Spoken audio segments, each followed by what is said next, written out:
एक छोटा बच्चा अपनी दूसरी मोम के साथ जबरदस्ती करके उसके साथ कई रातें रंगीन करता है और हर वक्त उसकी मोम को इधर उधर टच करता रहता है, जिससे परेशान होकर उसकी मोम ने उनका बदला कैसे लिया देखे। इस मूवी में पॉल नाम का बंदा दो लड़की से शादी करता है और दोनों की रातें रंगीन करता है, लेकिन पहली पत्नी की शोक लगने से मृत्यु हो जाती है। दूसरी पत्नी का नाम एलिस है। एलिस अपना सामान पैक करके पॉल के घर पहुंच जाती है। घर पहुंचते ही एलिस को पता चला कि उनका एक भी बेटा था। वो एक हफ्ते बाद आने वाला था अपने बोर्डिंग स्कूल से, पर वो जल्द ही आ गया। इस पर उसका बेटा यानी छोटा जोनी रिप्लाई करता है कि मेरे स्कूल में फ्लू हो गया है, इस वजह से सभी बच्चों को छुट्टी दे दी गई है। तो एलिस छोटे जोनी भैया के साथ थोड़ा सा फ्रेंडशिप होने की कोशिश करती है, क्योंकि अब उससे ही उसकी मोम बनकर रहना था। पर यहाँ पर एलिस नोटिस करती है कि जो छोटे जोनी भैया हैं उनकी बातें तो भाई साहब बहुत ही हाई लेवल वाली हैं। वो हर वक्त डबल मीनिंग बातें कर लेते हैं। तभी उसको पोल का कॉल आ जाता है। यहाँ पर एलिस जब पोल के साथ बातों में बिजी थी तो पीछे से अपने जोनी भैया उनके इधर उधर टच करने लगते हैं और उनके पोम पोम को पिचका देते हैं। एलिस को ये सब देख बहुत गुस्सा आया, लेकिन वो कुछ नहीं कहती और वहां से चली जाती है। ये सब करके जोनी भैया का कॉन्फिडेंस और भी बढ़ गया, जिसके बाद से वो अक्सर ऐसी हरकतें करना स्टार्ट कर देते हैं। फिर कुछ दिनों के बाद उसके पापा यानी पोल वापस आ जाते हैं सभी के साथ रहने के लिए। लेकिन हम देखते हैं कि उनके आने के बाद अपने जोनी भैया की हरकतें और भी ज्यादा आसमान छड़ गई हैं। अब तो ये उसकी मोम को झूठा ठहराने की भी कोशिश किया करते हैं। एक दिन वो एलिस से कहता है कि मुझे पैसे चाहिए, मुझे कुछ काम है, जिसके बाद वो अपने पापा के पॉकेट से कुछ पैसे निकाल लेता है। पर एलिस जब चेक करने के लिए जाती है तो वहां के सारे पैसे गायब थे। उसे लगता है कि शायद जोनी ने सारे पैसे निकाल लिए हैं, तो वो जाकर ये पोल को बताती है। पर पोल जब उसके साथ चेक करने आता है तो वहां पर उसके सारे पैसे रखे हुए थे। तभी एलिस को बिल्कुल भी बिलीव नहीं होता है कि आखिर ये चमत्कार हुआ कैसे। दूसरे दिन जब उनकी मोम सो रही थी तभी छोटा जोनी वहां पहुंच जाता है और उनको चुपके चुपके देखता रहता है। एलिस भी नोटिस कर लेती है कि यहाँ पर जोनी भैया आए हुए हैं, लेकिन वो कुछ कहती नहीं। जिसके अगले दिन वो सीधा जाती है उसके स्कूल में इसकी शिकायत करने के लिए। पर वहां पहुंचकर उसे पता चला कि जोनी को तो स्कूल से निकाल दिया गया है। रीजन पूछने पर पता चला कि जोनी भैया आसपास के घरों में ताका झांकी करते हैं, लोगों को पेलन कार्यक्रम करते हुए देखते हैं, उन्हें चिढ़ाते हैं। ये सब सुनकर एलिस जोनी भैया के पास जाती है और बोलती है कि तुम्हें स्कूल से निकाल दिया गया है ना, मुझे सब कुछ पता है। तो मुझे ये बताओ तुम मेरे साथ ऐसा क्यों कर रहे हो?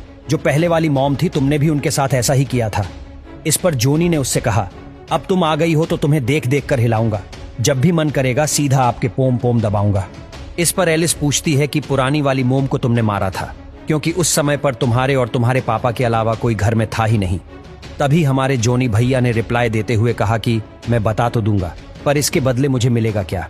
आंटी अब समझ चुकी थी कि ये बच्चा अब नहीं मानेगा जब तक वो आम नहीं खा लेता। जिसके बाद आंटी एक एक करके अपने सारे कपड़े हटाकर उसके सामने ही खड़ी हो जाती है।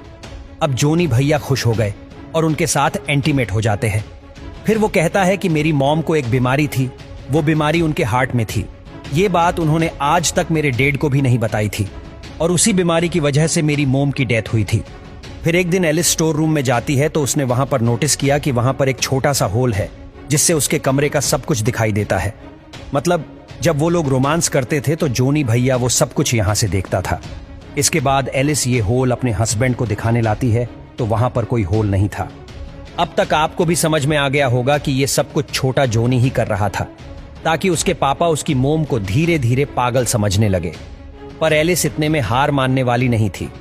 एक दिन एलिस उसे अपनी मीठी मीठी प्यारी प्यारी डबल मीनिंग वाली बातों में फंसा के उससे सच उगलवाने की कोशिश करती है और भाई हवस के आगे चुप नहीं रह सके और वो बता देते हैं कि इसकी पिछली वाली मोम को उसने ही मारा था और वो ये सब इसीलिए करता है क्योंकि उसे मजा आता है लोगों को मारने में, लोगों को टप्पा टप करते हुए देखने में, लोगों को परेशान करने में, लोगों को टॉर्चर करने में। और इसके बाद उसने कहा कि अब अगला नंबर तुम्हारा है। उसकी ये बात सुनकर एलिस बहुत डर जाती है, जिससे वो बहुत ही खराब हरकतें करने लगती हैं। अब उनके पापा को कंफर्म हो जाता है कि शायद उसकी वाइफ पागल हो गई है। उसके बाद अब एलिस अपना बिहेवियर चेंज कर देती है। इसी के चलते एक दिन जब वो अपने हस्बैंड के साथ पार्क में कहीं पर टहल रही थी तो वो अपने बेटे के साथ यानी जोनी भैया के साथ अकेले में टहलने निकल जाती है। यहाँ पर वो ऐसे बिहेव कर रही थी जिससे मानो जोनी भैया की ट्रू कॉपी हो। मतलब उसे भी अब टप्पा टप करते हुए देखने में, लोगों को टॉर्चर करने में, उन्हें मारने में मजा आता है। ये देख के जॉनी भैया उससे बहुत खुश हो जाते हैं और उससे कहते हैं अब हम लोग फ्रेंड्स बन गए हैं। एलिस भी इस पर हाँ कर देती है और कहती है कि चलो हम लोग शुरुआत करते हैं तुम्हारे पापा को मारने से। जोनी भैया भी इस पर हाँ कह देते हैं, जिसके बाद वो दोनों एक दूसरे से चुंबन करते हैं। इतने में ही एलिस ने नोटिस किया कि एक कार बहुत ही स्पीड से रोड से आ रही है, तो वह उसके कुत्ते का एक टॉय उठाती है और उसे रोड पर फेंक देती है। उसका कुत्ता उस टॉय को उठाने के लिए रोड पर पहुंचा और अपना जोनी भैया अपने कुत्ते को पकड़ने के लिए रोड पर पहुंचे। खैर वो दोनों तो सेफ जगह पर पहुंचते हैं, पर अपने जोनी भैया कार के सामने पहुंच जाते हैं, जिससे वो सीधा स्वर्ग लोक पहुंच जाते हैं।